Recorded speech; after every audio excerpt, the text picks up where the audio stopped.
Now we turn to what's happening in the U.S., and we really want to talk about what happened heading into Thanksgiving, and now that we're on the other side of Thanksgiving, and what we expect to come post that normal kind of slowdown. So when you look at just the underlying movement, and again, this is why we like to look at the 4-week rolling average, you can see that we had that nice little spike going into Christmas. Wow, I'm already trying to jump ahead here. Into Thanksgiving, you see that nice little spike just below 2019, but above 2018. And then you see that fairly steady drop off. And again, a lot of the companies will prime the pump, make sure that all of the gasoline is available, all that distillate is available, and then they'll kind of oversubscribe some of this to make sure that there's enough product that is not only going to be in the tanks, but then will be in the system to make sure that it's going to reach its location on time and have that seamlessness. Again, nothing that we haven't seen before. Then you see that nice steady drop off, and you could see that the drop off in 2021 was a bit more, the rate of change was more aggressive versus 2019 and brings us right in line with where we were for 2017 and 2018. We expect, as we've been saying, to see that come down just a bit more and be just below where we were on that normal 17 and 18 average. That's just going to be driven based on a little bit less flying, a little bit less driving, while diesel will continue to be the bright spot over the next, however many months. And we'll talk about that in the Econ Show when we look at things that are moving around the world, how shipments are trying to adjust and supply chains are trying to keep up with the shortfalls around the world. And we'll continue to hone in on what does that mean for inflation, what does that mean for stagflation, and how is that going to impact some of these key components. So now getting into specifics here. Distillate had a build of 2.16 million barrels. That's 11 million below the 5-year average. And you can still see that it's all driven by PADD 1 with a drop of 9.5 million below the 5-year average. All the others are either fairly in line, 200,000, 300,000 below the 5-year average, but nothing too crazy. It's really all of PADD 1, which is why we've seen that steady pace of imports. So then when we turn to imports, you can see that they dropped 99,000 barrels a day. That's bringing us 69,000 below the 5-year average. But there's also cargoes behind it. So that's where we have some of that timing delay. We've actually had an increase in loadings of diesel from Europe into the U.S. Some of the cargoes that have actually landed are from Russia. Who would have thought? I know, but those are some of those additional cargoes coming from Europe into the U.S. And then that comes back to less exports because they're still taking a lot from Asia, from the Middle East, which again is going to cap our exports into the market. You can see just based on where we are, and this is what I always like to look at when we're talking about seasonality, you can see that we normally hit that low point on the distillate side, and then we start to see that nice move up. And that where we expect to see something similar. And when you look at the 29-year average and the current increases, you can see that the rate of change is almost identical. And we think that the rate of change is going to be seasonally normal. So, which is a net bullish thing because we're not going to close the gap. But when you just look at where we are overall, it just shows that we're going to see that nice ramp up in production on the refining side, as well as seeing some of that steady increase on imports. So when we look at production, when we look at distillate production, we had a nice bounce of about 58 basis points. So we went from 30.6% production last week to 31.2% in this report. So that's just 70 basis points off of normal, again, starting to close that gap. But when you make distillate, when you make diesel, you inherently make gasoline, which is why we always have that nice little surge in gasoline storage, because when you're making heating oil, which is molecularly essentially diesel at this point, given the new regulations that we've discussed previously, you're just going to throw off more gasoline, because for every 1 gallon of diesel you create 2 gallons of gasoline, roughly speaking.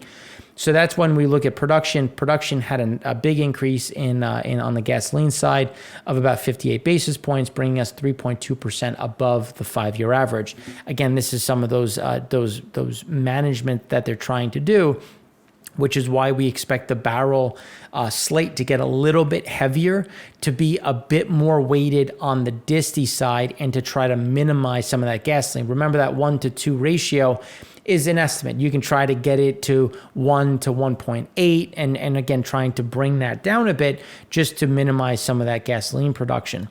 So then when you look at the demand, as we were saying, you had that nice little bounce remaining strong. You typically following coming into Thanksgiving, you get that big drop down, and now we didn't get that drop down. And so when I drove up to Rhode Island to visit my family, we always leave at 4 a.m. on Wednesday. And it was us, the truck drivers, and it was fascinating. And again, I have done this drive too many times in my life. And we saw a ton of trucks on the road. They continue to move through. Again, I know that is anecdotal. This slide and the next slide is going to show how, we also have data behind it. But you can see that even though we normally get that big drop and then the big spike, you're just not seeing the level of drop, but we will see that ramp back up as companies try to rush to make sure that they have inventory for that December push, as we've had inventory come down. And remember that inventory to sales ratio is back at the all-time lows because sales have been elevated, inventories have been drawn down. So you're going to see that last push, because those retail sales were pulled into October, beginning of November. You're going to have that last surge. So we're not going to see the same drop, but we will see the seasonal spike. And here's where you can see on the demand side, we didn't get that drop. We hung in right around this level, 116, 118, but you did see the load availability drop precipitously, but now you're going to get that big spike up, and that will push us back to about 150 on the demand side. Not to the highs that we've seen, because we have had some normalization, but you will see some of those increases. But then when we look at this point going forward, when we look at where things are going in general, you see rates are continuing to trend higher a bit. Diesel prices have come off a touch, but again, labor is still an issue. Wages are still an issue, so that's a big thing that is offsetting some of those benefits on the diesel side, and some of the looseness on container rates and other types of supply chain problems. On the rail traffic, you see that we're still 1.6% total carloads above 2020. A lot of that is being driven based on, so shocking, I know, coal. But as coal inventories remain very low, seasonally speaking, we're at some of the lowest that we've ever been at, or in some areas in over a decade. So you're going to continue to see coal, front and center, keeping that through. Motor vehicle parts, that's still going to remain low. And then grains, forest products, farm products, that's all going to remain fairly healthy, especially on the food side, based on where food prices are, where some of these shipments. And for those that have been in the food store recently, there are empty shelves, so they are trying to backfill. So that'll stay elevated. And then we have seen a ramp up in petroleum and petroleum products. Remember that disconnect between Pad 3 and Pad 1, that will accelerate to try to close that gap. We expect that to remain elevated. And then when you look at total intermodal units, obviously 2020 was an insane year, and so is 2021, but you're seeing that we continue to slip lower on total intermodal units. And that's something that we think will stabilize and start to go back up, but it's going to be difficult just based on all the issues that we've been talking about, keeping us fairly capped in general going forward. So then when we look at what's happening on the coast, and we'll talk more about this in the Econ show, but you can see that on the import volumes, we're still at a record level versus previous year, versus previous week, and this is extending well into the middle of December. So again, we're not seeing any of this resolve. We're seeing record levels, and we'll show how what does that mean in terms of time at port, time waiting to get in, time of containers at the levels, and these are all things in general in terms of where things are going forward. Here's what we were talking about on the temperature side. Remember, pad 1 or the East Coast is where you see a lot of that demand for heating oil, and then obviously in the Midwest and whatnot. But when you look at where we are going from essentially the first week of December, below normal in the Northeast, that'll help keep things fairly stable because you will get some of that decline in the Mid-Atlantic. Again, offsetting some of those increases. And then you get some heat that comes through into the second week of December. And again, that's just going to minimize some of those movements. And then you have some of that above heat in the other parts, which again is just going to show that heating degree days are coming down, going to help keep a lid on where natural gas prices are and where heating oil demand will be over the next 2 weeks or so. Then when we look at gasoline had a nice spike or build, of about 4 million barrels. When we look at the different breakdowns, the biggest increase was in Pad 3. Pad 3 had an increase of 2.39 million barrels. That's just it's essentially right in line with where we were against the 5-year average, just 200,000 barrels lower. And then when you look at where we're getting some of the shortfall, because we're still 11.8 million below the 5-year average, it's really being driven by Pad 1 and Pad 2. But we're starting to see some of that slow down as the ARB opened up a touch, and now we're seeing imports increase a bit. They were up 161,000 barrels a day into Pad 1 being the biggest driver of an increase of 180,000 barrels a day, bringing us 173,000 above the 5-year average. Now, we expect to see some of that continue, not at the 600,000 barrel a day level, a bit closer to that 450 to 500. There is a bit more coming behind it now that we're seeing some of those lockdowns and some of the restrictions getting put back into Europe. That'll keep gasoline a bit elevated, which again will open up some of that ARB, especially given where Pad 1 storage is versus normal. But then when you look at storage in general over the last 29 years, you can see that we were back to the lows, just below where we were at the end of the beginning of September. You can see the pace of builds was a bit more aggressive versus the 29-year average. We expect that pace to continue, as we talked about in Pad 1, as distillate, heating oil, diesel in general remains the focal point that will throw off some of that gasoline as we come into some of that lull that we see, especially in the middle of December. So now when we look at gasoline demand, you can see that beautiful little spike heading into Thanksgiving, and then the drop off as once people are there, they don't move around as much. So you're seeing some of that normalcy come back through. And according to Gas Buddy Weekly, U.S. gasoline demand fell 2.4% from the prior week. But the first 4 days of the week may have set Thanksgiving records. So again, we're seeing some of that nice movements going through. And then Sunday, U.S. gasoline demand rose 8.3% from the prior Sunday, which was 7.6% higher. And it's just because people are now coming home from their Thanksgiving holiday. So this is where we expect this to see a steady move down, but not this huge drop of 1-2%, 0.5% this week, 0.4% the next week, and see that slow move. And then we'll flatline about a week before Christmas, and then you'll start to see some of those increases as people then start traveling for the Christmas holiday. So now when we look at pricing here, and remember prior to Thanksgiving, we had said that we thought 340 or just above 340 was the top.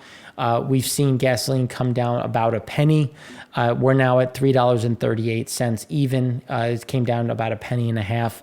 We should see a steady, I would say a steady decline, a penny, maybe 2, possibly 3, but it's just going to be how quickly are gas stations pulling down some of their inventory, pulling through some other inventory, and again, pulling in some of the lower prices. And that's going to be some of the disconnect that we're going to see as we try to see the lower prices start to get baked in.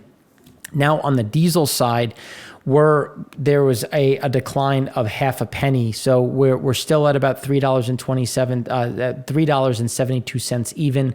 Massive price, and it's just we're not seeing that decline because you have heating oil and road diesel competing with each other, and you're seeing that demand even as things get a touch warmer on the heating oil side. we still have a strong diesel demand. We still have a lot of road diesel moving through. And that's not going to end as that last push on inventory and cargoes moving heads increases heading into Christmas. So then when we look at blending components, we had a nice little increase. We're right along the lines for 2017. And when we think about holistically where we are, so blending components had an increase of 3 million barrels. That's 6.3 million below the 5-year average. But as we go through the end of the year, you can see how the increase just continues. And it's just because you start creating and using heavier barrels to create a healthier blend of diesel and distillate heating oil, which then throws off some lighter ends, which then goes into the blending component side. So again, even though they're going to try to minimize gasoline, you're still going to throw off these blending components. And remember, you don't need as many blending components in winter as you do in summer. So as you throw off more lighter ends in winter, again, that's just going to go into storage, and then that'll be consumed during the summer months. Now, when we look at products supplied for gasoline, we just got just below the seasonal average, the seasonal record for going into Thanksgiving. You can see just kind of where that's recognized, and then you had that healthy drop that's just below that 15-year average. And here's where we're seeing something similar when we look at gasoline demand. So we had that nice little increase, and it's just a matter of where is the peak. And here you can see the peak came about a week later than it has over the last 5 years. So it came a little bit later, but it never reached the levels that we saw in 2017 and 2018 or 2019. It reached the levels that we had in 2016, and now you had that steep drop off.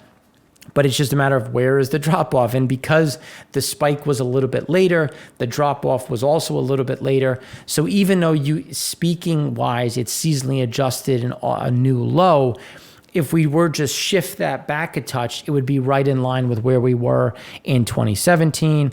And so again, we expect it to be just below normal and just continue to compete just outside that cloud as we see some of that normal push as we get into the Christmas movements. Here you can see just where we see some of that drop off. Obviously, people don't go to work, transit stations, all of that.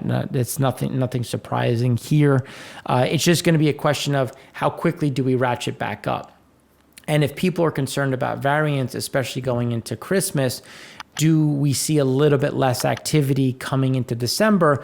And we'll talk about this in the Econ show, but we've already seen people talking more about ordering online, delivery systems. So again, that's going to be a little less shopping. Again, not so much less shopping in terms of totals, but in terms of driving to stores and some of that exposure, as people may try to limit their exposures to a potential new variant or just getting sick in general now that working from home is a bit more accepted.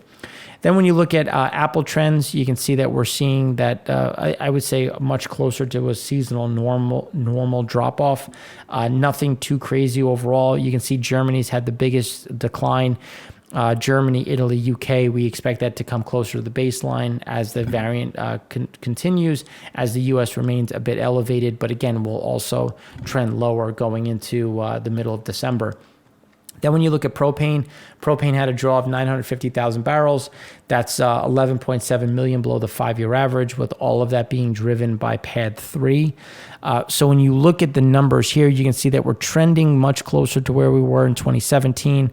The pace of declines is a bit softer versus 2018, but you can see that we're coming into a tight point, and we don't see that a big increase. Now, the NGL production side has increased a bit, which is a bit of a positive and a strong movement, but exports are going to slow a bit, especially as we get into January and February.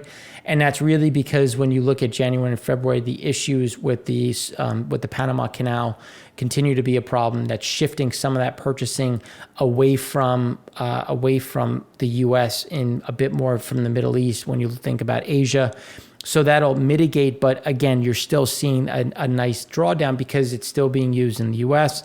There's still a lot of demand internally. And it doesn't mean that we're not going to see exports, because we are. It's just not going to be as elevated as we've seen in previous months. But then when we look at days of supply for propane, again, looking at what's being consumed in general, we're right back at the lows, and you can see that we're already trending down, and we expect this to continue to move lower at the pace that we saw in both 2017 and 2018. On the vaccination side, pace remains stable. Again, this is, I think, the biggest component on why we're not going to see lockdowns again, just because we have a fairly healthy vaccination docket. Germany, again, 68% fully vaxxed, and then another about 3% waiting on or have one shot. The U.S. 58% with 11% sitting there with their first dose. Again, all of these things are going to be a positive when you think about the spread, the severity, again, limiting some of those needs for lockdowns. Now, when we look at jet fuel had a nice drop of 1.42 million, bringing us 3.2 million below the 5-year average. And that was all driven by PADD 3. And this is just a matter of flow through. Is it in the distillate pool? Is it in the jet fuel pool? And these are some of those movements in general. You see that, again, that big drop. And then you had a little bit of an increase ahead of Thanksgiving. Now you have that final push. And now we expect to see, just like we saw in previous years, that big drop down to about 1.4 to 1.5, and we'll just stay just below what is normal, just based on where demand is in general.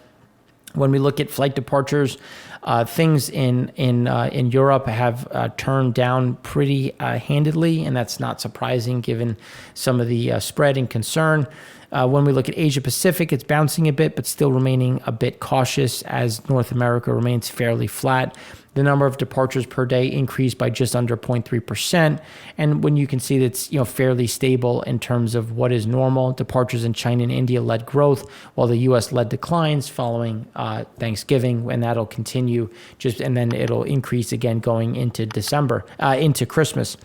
Passenger flight schedule for the 11 weeks ahead has declined by 2% based on the number of passenger flights scheduled. It just means that there'll be jet fuel demand over the next 4 weeks will average about 4 million barrels. Jet fuel demand has declined slightly in the past few weeks, just in line with seasonal norms. Demand in Europe and Asia Pacific leading the weakness.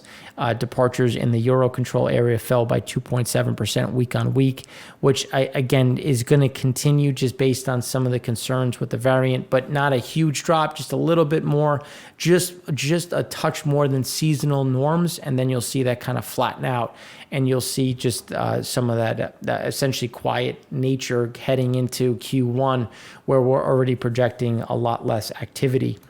And then when you look at TSA passengers, we fell off the peaks as normal, and we're going to continue to be just below that seasonal norm. Here you can see, again, we're about 1.8 million, and then that'll come down a bit more, and we'll see just, again, about that 300 to 500,000 passengers less than previous in 2019, which was obviously the first year that we have available to see what things were previously. And then when we look at OpenTable, you can see that things have stabilized a bit in terms of activity. That will decline a bit more as we see some restrictions in both Germany and the UK. And when you look at the US, again, just about 0 to 5% more better than normal on the weekends, and then just a 5 to 10% less on the weekdays. That's something that we think is going to continue again. So that's it for the U.S., some of the movements that we've seen in general. And now in the next segment, we're going to talk a bit more about OPEC and what's happening in the international world.